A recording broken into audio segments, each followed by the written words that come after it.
The animation and the slides will work, but we do get quite a few people that aren't familiar with the port, don't know it's even here, are learning kind of some of that background associated with the history. Now, the port has been, there's trade at this point, trade at this place has been going on for literally thousands of years, because in pre-European, pre-colonial, pre-colonization times, the local Chumash would actually use this point, right adjacent to Hueneme Point, as their sort of stepping off point to go out and do trade with the islands, because historically this is one of the closest straight lines across out to Anacapa and Santa Cruz. And if you can think back then, the coastal wetlands really went from Mugu all the way up to the Ventura River and up to where basically Emma Wood State Beach is all the way up there. Both the Santa Clara and the Ventura River were coming down, draining local areas and moving around over geological time, but really kind of making this area a really rich, fertile area for both, shellfish and aquatic food, but also landside food. I mean, ducks, geese, elk. There were actually pronghorn. I guess they're no longer considered antelope. Grizzly bears. I mean, it must have been a pretty amazing place to be back in the day.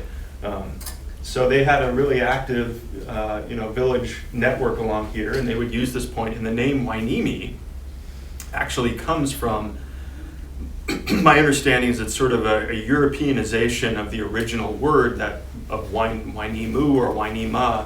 That was a local Chumash dialect, meaning the halfway point or the resting point for heading out to the islands. So, oh wow, very nice. Yeah, we like to point that out. All that. That's very. I like that history. Yeah, in pre-Civil War, even right when there was a pretty active trade going along the California coast. If you ever read 3 years before the mast, Richard Henry Dana, his famous book about sort of a sailing life along the California coast, he talks about the vessel traffic going up and down basically between Los Angeles and San Francisco.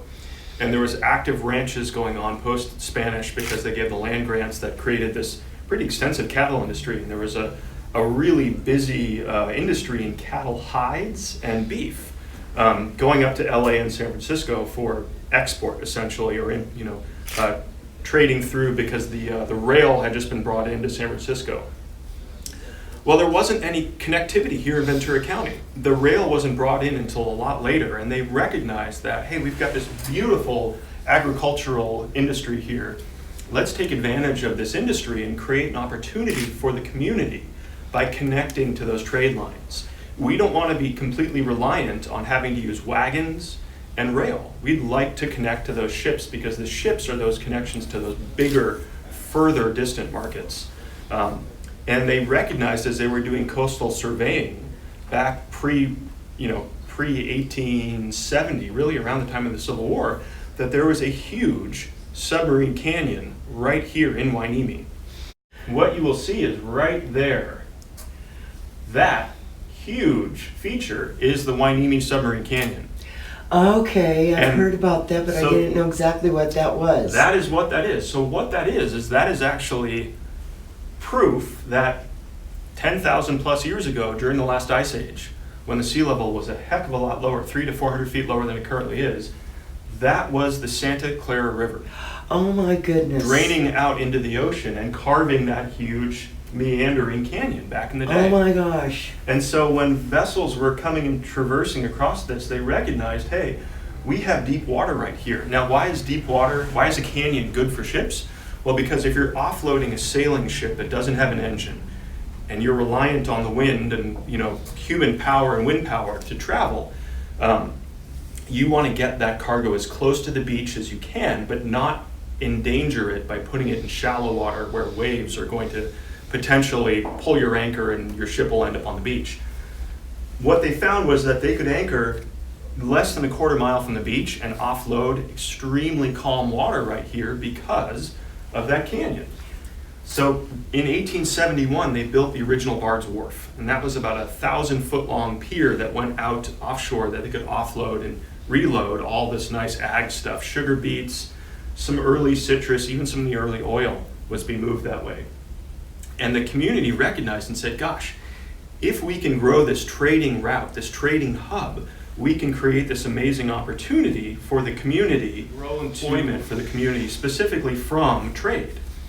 And so what they did was that they formed the Oxnard Harbor District in the 30s because they recognized that they wanted to build this harbor here. And Richard Bard, I don't know if you know Bard Road and the Bard Mansion, he and his father had this vision of making this a reality.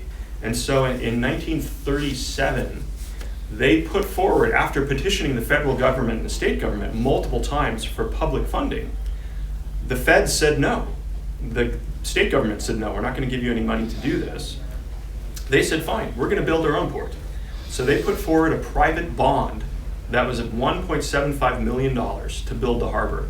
And that bond was sold out in 15 minutes. Wow. And so the port was built with private funds. Wow. And to this day, that matters because the Oxnard Harbor District, rather than being a district within a city like the Port of LA, Port of San Diego, Port of Long Beach, Port of Oakland, we are a state special district. We are our own entity.